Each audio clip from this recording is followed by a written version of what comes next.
voilà jërë ngeen jëf ci teewlu bi ak seen ànd ak ñun rajo Sénégal yegsi nañ ci waxtu bi doon dalalee suñu gan le grand entretien bu Salam Sénégal Adja Fatou Sarr ginnaaw ba mu la nuyoo ma bàyyi la ak suñu gan tey jii. ginnaaw bi ma la fayee nuyu mboolem auditeur u Salam Sénégal di leen wax nag dal leen ak jàmm ci li nga xam ne moo di sunu waxtaan saa suñu yegsee ci waxtu wi nag dañuy dalal ab gan niki tey nag ñu di dalal gan gu mag ci li nga xam ne moo di wàllug yoon Arona kenn dootu ko nag présenté muy wuyoo ci turu Ibrahima Hamidou Dème di avocat waaye it jiite li nga xam ne moo di parti éthique di Ensemble pour le travail l'intégrité et la citoyenneté ñu ngi lay nuyu monsieur Dème. Adja Fatou Sarr maa ngi lay nuyu di nuyu Arona Diouf di nuyu mboolem auditeur rajo Sénégal di bég lool di dellu si fii RTS comme ni ma ko waxee léegi directeur moomeelu Sénégal lépp la waaw donc ñun en tant que homme politique bu bokk ci kujje gi dañuy bég su fekkee RTS mu ngi rendre compte du pluralisme mooy service public la ñëpp mën ci gis seen bopp donc ñu ngi bég lool ci ñëw fii ñu ngi nuyu aussi kilifa yëpp yi fi nekk. Maître Dème bu ñu la déggee ci sa nag nuyoo li nga bëgg a wax foofu moo di delloo Sénégalais li nga xam ne moo di seen moomeel yaakaar naa ni loolee sax moo di li taxoon atum 2018 nga doon ŋàññ di wax ni nag am na magistrature boo xam ne dafa dal di démissionné loolee nag taxoon yow ci sa bopp institution plutôt bu démissionné bu taxoon yow sa bopp nga quitté ci li nga xam ne nag moo di magistrature bi juróomi at après est-ce que jafe-jafe yi nga nemmeeku woon ci li nga xam ne nag moo di wàllu ko yoon ba tey moo fi ne. juróom-ñaari at exactement c'était au mois de mars 2018 donc am na juróom-ñaari at ñun lu ñu doon bëgg mooy li nga xamante ni moom moo doon combat boobu moom moo doon bëbët boobu muy pour démocratie gën a ñoŋ ci suñu réew muy pour yoon moom boppam mu am indépendance justice loolu nekkoon une réalité depuis boobu maintenant malheureusement ñun constat bi ñuy def constat bi moom mooy loolu ba tey nii même avec nguur bi fi nekk indépendance justice amu fi loolu nag li ko waral mooy lii waral indépendance justice am loolu ba léegi malgré assises yi am justice daaw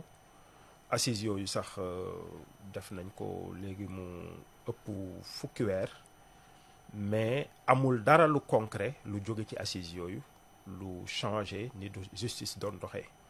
justice kumba am ndey ak kumba amul ndey justice bi nga xamante ni tëddeewul njaaxaanaay justice bi nga xamante ni exécutif mooy pouvoir politique def ci dugal loxoom loolu ba léegi ñu ngi koy gis Sénégal et c'est très regrettable. mu mel ni nag yaa ngi rek ŋaññ li nga xam ne moom ngay woowee justice captive déjà est-ce que mën nga ñu expliquer concrètement loolu lan lay firi. waaw xam nga justice moom mooy foo xamante ni nit ñi suñ fa demee dañoo war a am confiance ñu wóolu ñu leen di àtte. su fekkee ni am nga alal walla amoo ko su fekkee ni am nga daraja walla amoo ko su fekkee am nga pouvoir walla amoo ko nga sentir ni yow fii nga dem yoon la donc soo amee sa dëgg rekk sa dëgg lañ lay jox loolu nag lu koy waral moom mooy ñii àtte ñoom tamit ñu tëddee njaaxaanaay lu ñu gis nag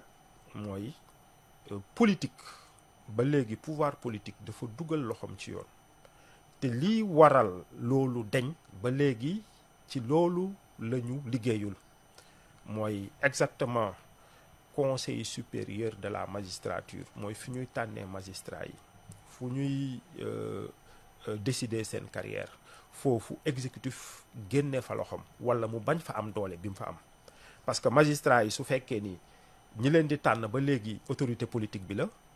moom mooy xool poste yu clé yi mu teg fa ay nit yoo xamante ni parfois suñ leen waxee lu nguur gi bëgg loolu lañ def ba léegi ñu ngi gis ay arrestation opposant yoo xamante ni wala ay nit sax yoo xamante ni ci société civile bi wala ci en tout cas ànduñu nguur gi fekk teguñu ko ci yoon wala teguñu ko ci loi loolu daal mooy constat bi. Il faudrait nag ñu mën a avancer ci loolu parce que justice tant que moomul boppam, justice tant que amul indépendance, lii ñu metti ci réew mi yëpp muy démocratie bi sooxee, muy développement bi amul, muy liberté yi amul, loolu yëpp dafay du mën a nekk. Parce que justice dama koy bëri di wax, su fekkoon ni réew tabax la, bâtiment la, justice mooy fondation bi. waaw justice bi su dëgërul rek réew du dëgër. Souvent dañuy wax sax ay pression yi nga xam te dañ koy teg ci magistrat yi justice bi. Gis nañ ko ministre de la justice assemblée nationale indi na sax ay tontu ne justice rappelé ne justice en tout cas du demee ci yàkkamti gaawantu, ne kenn du leen teg pression. Ndax loolu ay kàddu ministre bi dalul sa xel nii ñoom duñu liggéey, en tout cas duñu nangu kenn teg leen pression. kàddu yooyu moom dal na xel bu baax a baax parce que kàddu yooyu dafa doon tontu ay député yoo xamante ni dañoo ko doon naan nañu baral mbir yi. xam nga acteurs politiques yi ñoom parfois li ñu bëgg rek la ñuy bëgg justice def. Moom nag ci taxawaayam magistrat parce que xam na lan mooy yoon. mu wax leen li nga xamante ni looloo war a nekk. Justice su fekkee yàkkamti na wala muy subir pression rek dana def loo xamante ni waru ko def. Maintenant nag lu paradoxal mooy dafa wax loolu ba pare teguñu ci diir lii député yi bëggoon ñu gis loolu di commencer am. waaw wax na ko certes wax na ko wax principe bu am solo. Mais dañ cee teg diir rek ñu gis ni arrestation yi commencé mu mel ni daal baral boobu nit ñi bëggoon justice di ko commencé def. waaw loolu nag moom mooy ba tey ñun li ñu doon wax rek mooy pression parce que justice dafa war a suivre rythme am. waaw ñii àtte ñoom ñoo xam seen rythme, bien que pouvoir politique nag mën na par l'intermédiaire du ministère de la justice mën na actionner justice. waaw loolu moom ci mécanisme juridique yi ñu fi am ci la bokk, waaye ñu bañ koo def rek mu nekk parloo. waaw ñu ne parce que gis nga dossier fonds Covid bi toog na fi ci nguur gële le dossier bi sooxe ci nguur bi fi jóge defuñu ci woon dara parce que amuñu woon intention def liggéey bi ci waroon. Maintenant toogoon nañu at bi nguur bi ñëwee ba tey amul dara luñ ciy def. Il a fallu que député yi wax rek ñu commencé def liggéey bi te liggéey boobu gis naa ni am na loo xamante ni def ci ndroo précipitation. waaw yaakaar naa ni suñu bàyyee attekat yi seen sago bàyyee leen ñu def liggéey bi ni ñu ko war a defee danañu def seen liggéey ñu rendre justice bi ñu koy rendre au nom du peuple te du am benn pression. yàgg nga sàkku nag ñu indi ay coppite ci wàllug yoon ñu gis nag gouvernement daal dina lancé li nga xam ne nag moo di assise de la justice ca Diamniadio. wax nga ko léegi naam am na ay réformes yu fa jot a am waaye nag applicabilité bi moo xaw a des selon yow fan la blocage bi nekk. Est-ce que da nga am njort ni kilifa yu bees yi ñoom dañuy jël seen temps am yéex-yéex gu ñuy def ci li nga xam ne moo di lii di réforme bu effective. gis nga assises yi biñ koy tenir ñun dañ ko saluer lu tax parce que dañoo jàpp ni dafa wane woon ni gouvernement bu bees bi jëloon nañu en compte priorité. man dama yàgg wax ni justice mooy priorité. te sooy xool seen chantier bu jiitu moom moo doon assise justice bi nag biñ koy def man li ma ciy wax mooy inclusivité bi ci naroon am mooy maanaam boole ci ñëpp ñi ci waroon bokk desoon na waaye bi ñu gisee conclusion yi ci génne amoon na ay décisions yu am solo maintenant li ma jaaxal mooy li ñu wane woon benn 2 mois rek après seen li ñu jëlee réew mi ñu def assises yooyu wanewuñu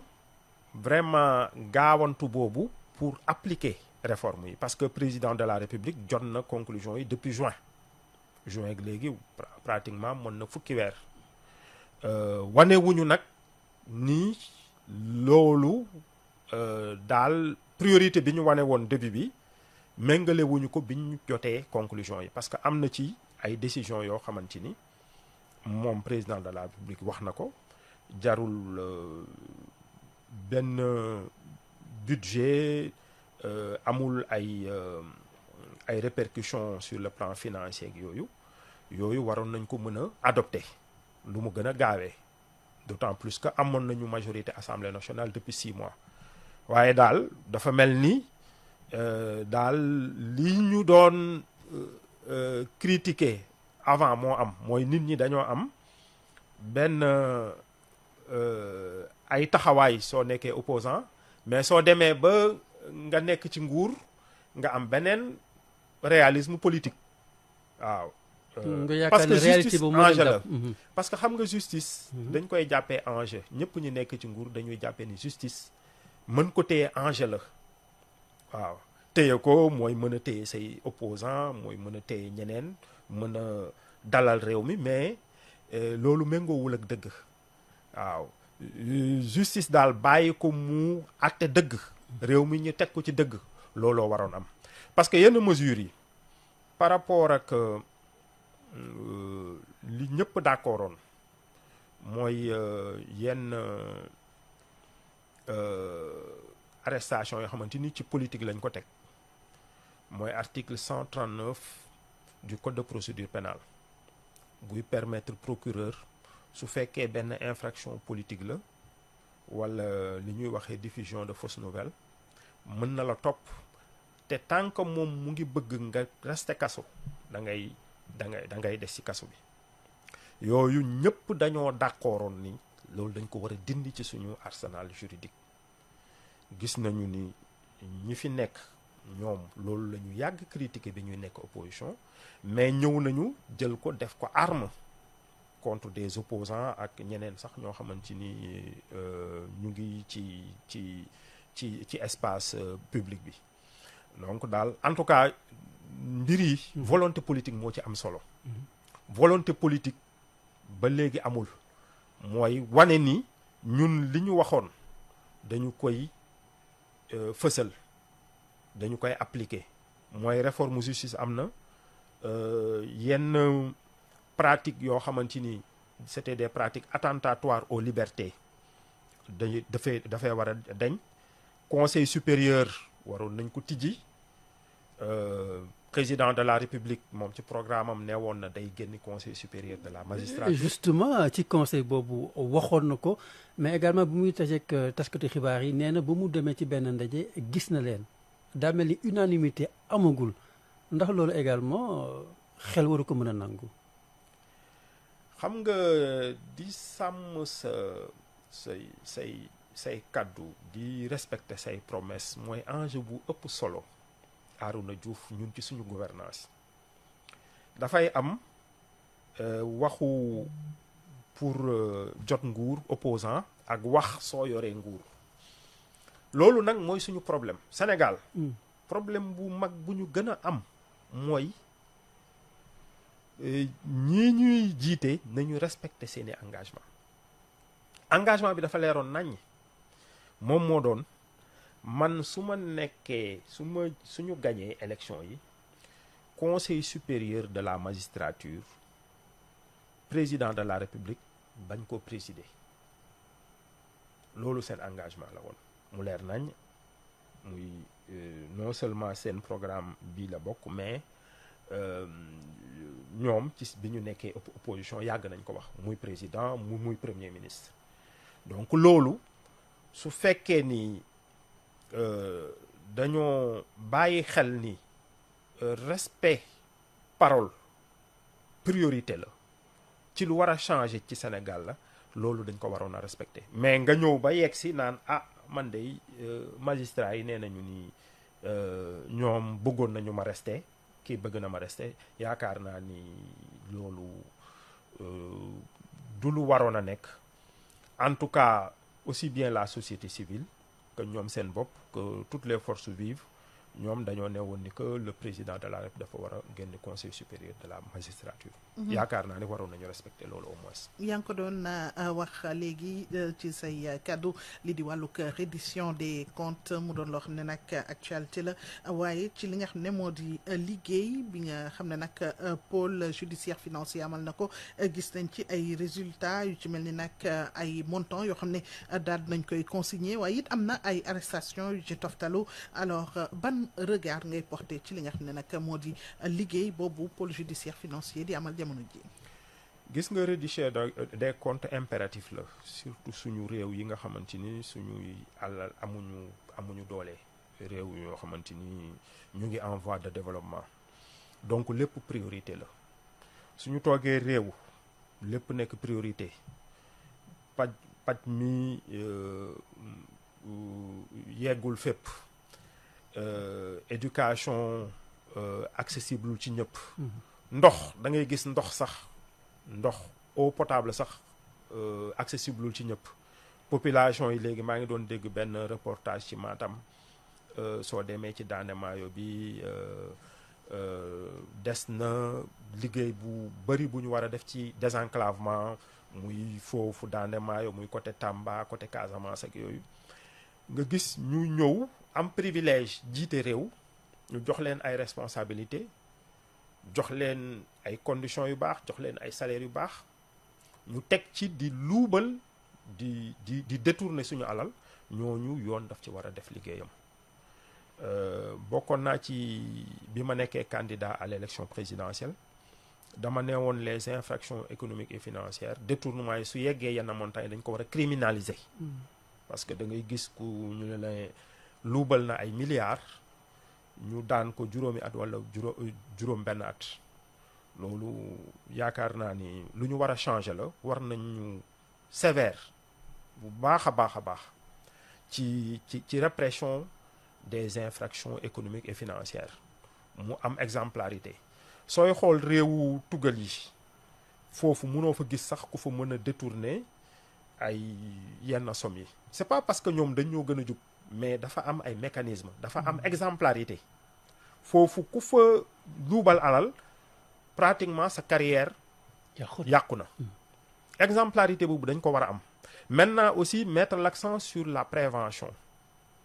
nan la ñuy def ba alal boobu buñ ko luubal loolu nag am na fi ay textes mais tamit dafa mel ni volonté politique bi moo amul ñi fi nekkoon da ngay gis ni amul woon benn volonté politique ci corps de contrôle yi defoon seen liggéey gisoon nañ fi Cour des comptes toog na entre 2018 ba 2021 rapport sax génnewuñu ko OFNAC benn moment ñu tënk ko ba mënul def liggéeyam ñooñu c'est sur la ci prévention léegi changement bi am dañoo war a gën a mettre l'accent sur la prévention gën a mettre l'accent aussi sur la répression parce que li ñu yoree alal bi bëriwul warul am rek benn minorité bu ko jël accaparer ko ñu bàyyee ko noonu. kon bu ñu la déggee jamono ji ñi ñuy topp ay milliards ñu joxe caution ñu génne leen may leen liberté loolu àndoo ci. waxuma ne ànduma ci parce que loolu ay mécanisme la man nitub yoon laa. man ñi ñuy topp tamit dañoo war a bénéficier de la présomption d'innocence parce que képp ku ñu àttewul rek ba jàpp ni yaa def yoon jàpp ni yaa def kooku dañ la war a jàpp ni yow da nga innocent jusqu'à ce que ñu àtte la fii nag suñu réew comme grande démocratie yëpp suñ la neewee ni da ngaa détourné xaalisu askan wi soo remboursé wala nga cautionné montant biñ la toppee dañ lay bàyyi. waaw loolu ay mécanismes yu fi nekk la te noonu la war a nekkee. loolu moom mooy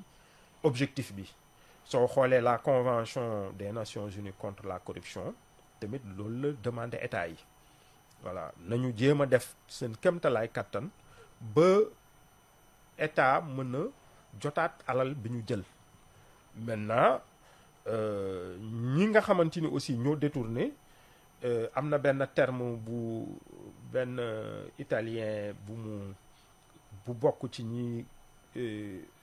bindoon convention des Nations Unies mu ne ñu organiser leur appauvrissement. loolu tamit pour exemplarité la mooy ñu def ba jël seen alal ba beneen yoon keneen du ko jéem. donc loolu am solo maintenant nag mbir mi bañ a nekk mbiru parparloo tamit xam nga li ma lay wax lépp su ci politique duggee rek da koy yàq su fekkee ni dañuy wax reddition des comptes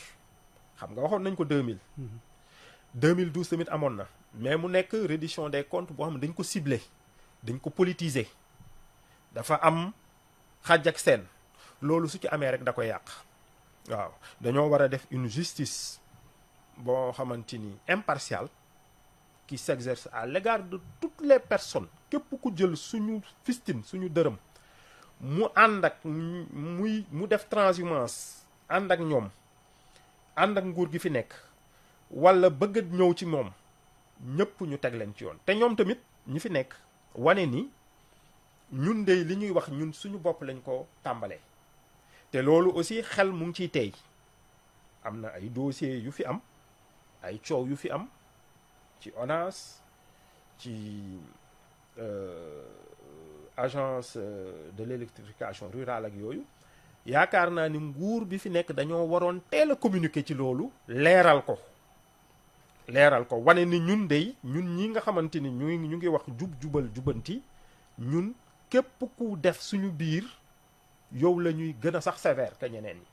loolu moom mooy exemplarité loolu nag amagu fi parce que on a l'impression que dossier ONAS bi par exemple dossier bu xawoon doy waar la parce que dafa impliqué ñi fi nekk benn DG def 3 weer ñu wàcce ko ñu ne moom dafa luubal moom mu ne ministre am moo luubal en tout cas am na luubal te ba léegi comme ni dossier Covid bi gouvernement bele ni mu ko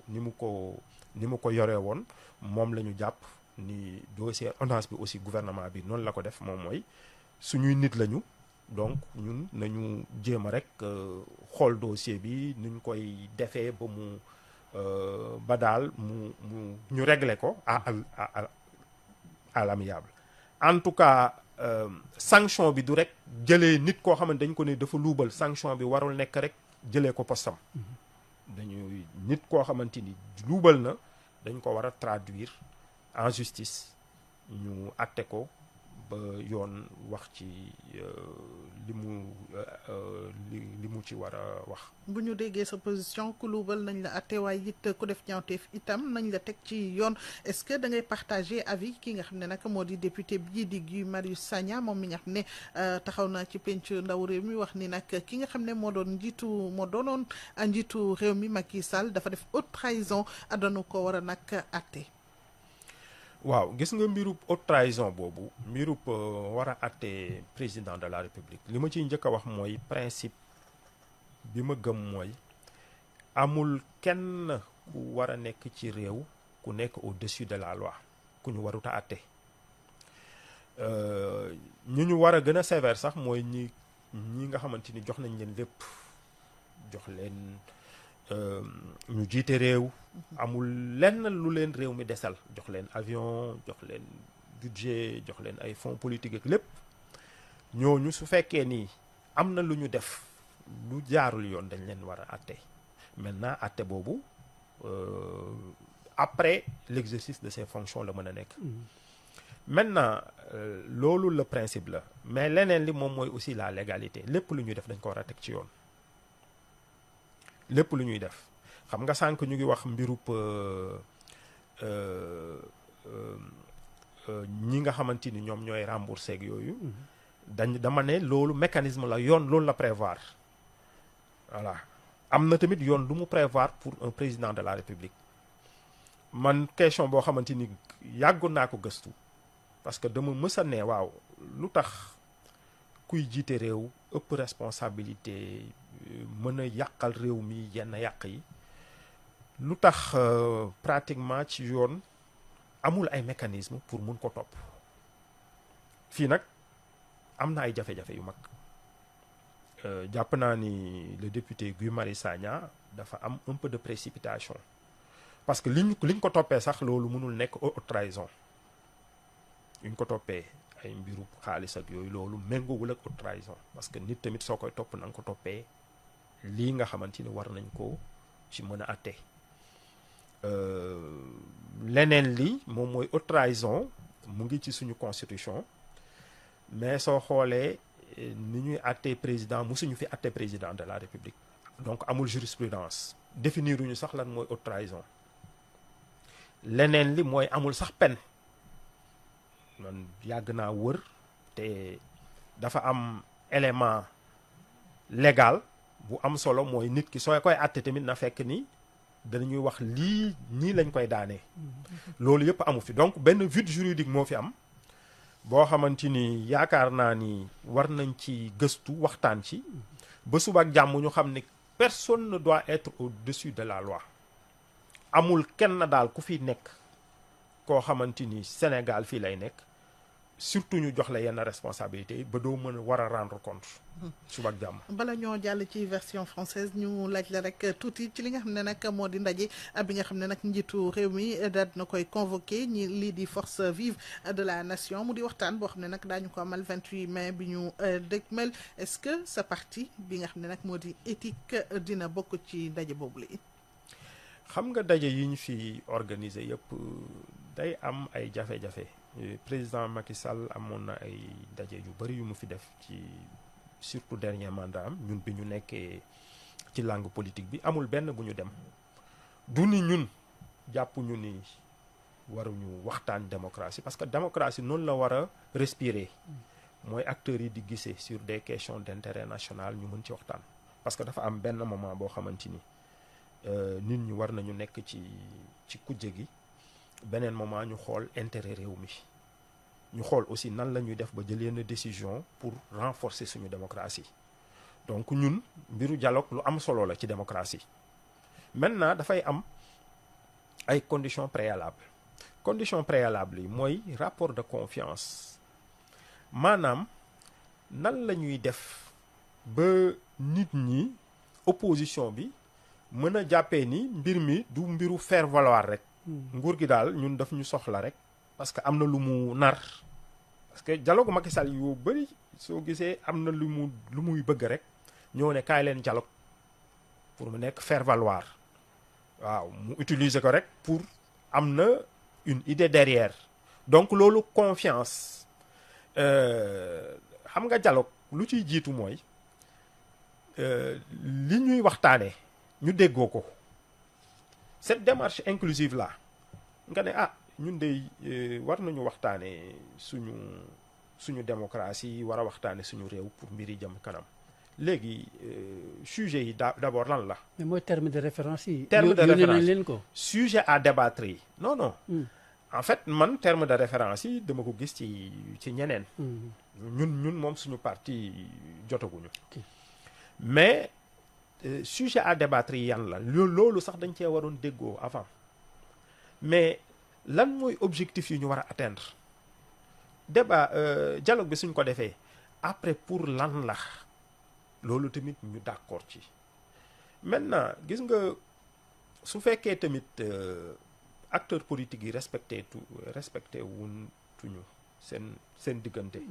te loolu nguur gi moo ci war a def effort mooy di respecter ay naataangoom yu nekk opposition voilà et de ce point de vue là am na liggéey bu bari buñ ci war a def surtout le premier ministre Ousmane Sonko taxaw xam ni ay nawleem lañu moom démb ci opposition bi la nekk nit ñi bañ a utiliser yenn termes yi pour di qualifier opposition. yaakaar naa ni kilifa sax warul am yenn comportement yi, am benn taxawaay bu responsable buy wane nit ñi ni ñii respecté nañu seen opposition. su ñu lay woo ci pour ñu defar démocratie bi lañu, donc pour réew mi la. maintenant du pour comme li ma waxee rek benn faire valoir pour mën a jël yenn décision yi, fekk ni ñoom du intérêt réew mi mais ce sont des intérêts partisans. Arona, la demi-heure a sonné. Nous allons juste vous poser peut-être une seule question. Rappelez tout simplement que nous recevons Ibrahima Hamidou Dème, avocat, président du parti éthique Ensemble pour le travail, l'intégrité et la citoyenneté. Alors, Maître Dème, en 2018, vous aviez quitté la magistrature en dénonçant une institution qui, selon vous, avait déjà démissionné. 7 ans plus tard, ces mots persistent-ils toujours selon vous? En 2018, quand nous démissionnons de la magistrature, nous avons à juste titre critiqué une institution qui avait démissionné par rapport à l'indépendance qui devait être donc le maître mot dans le fonctionnement de la justice. 7 ans plus tard, est-ce qu'il y a des changements? Chaque observateur peut lui-même juger s'il y a des ruptures vertueuses qu'on a constatées dans le fonctionnement de la justice. Est-ce que le Conseil supérieur de la magistrature a été réformé? Est-ce que les infractions qui subsistent toujours dans le code pénal et qui sont attentatoires aux libertés sont toujours dans notre arsenal juridique? Est-ce que des dispositions qui sont liberticides, surtout vis-à-vis des opposants, sont toujours dans notre arsenal répressif? Et si on répond à cette question, on se rend compte qu'il n'y a aucun changement. Donc la justice continue d'être une justice sous pression, une justice politisée, une justice qui est toujours instrumentalisée par l'exécutif. Donc c'est un constat amer que nous faisons 7 ans après notre démission.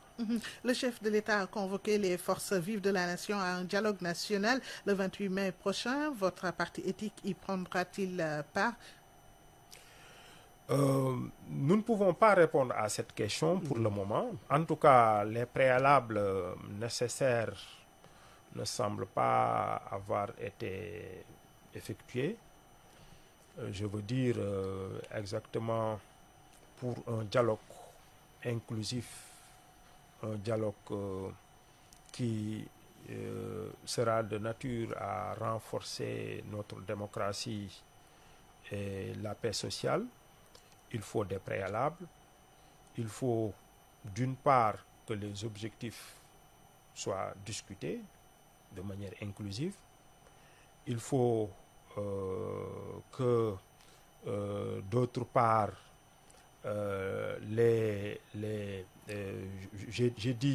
je parle d'objectifs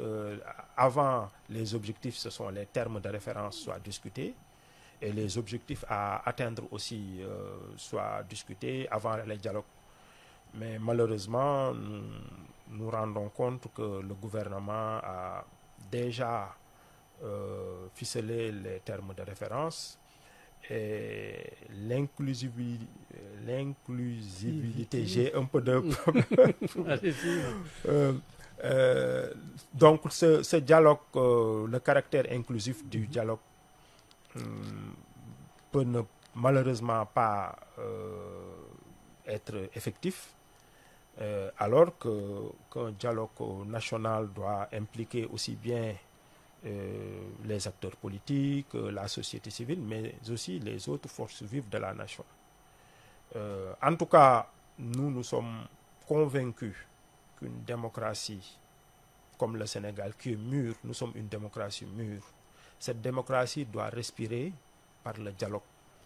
par des rencontres qui sont permanentes, qui sont même institutionnalisés entre le pouvoir, l'opposition et la société civile pour discuter des questions d'intérêt général. Parce qu'il y a un moment pour la politique, il y a un autre moment pour la nation, pour l'intérêt des populations. Et de ce point de vue, il faudra aussi beaucoup d'efforts de la part de nos autorités. On observe un comportement très clivant, très partisan de nos autorités actuelles. Si j'ose reprendre un slogan qui n'a jamais été respecté par le pouvoir de Macky Sall, la patrie avant le parti, je pense que ce slogan n'a jamais été aussi inversé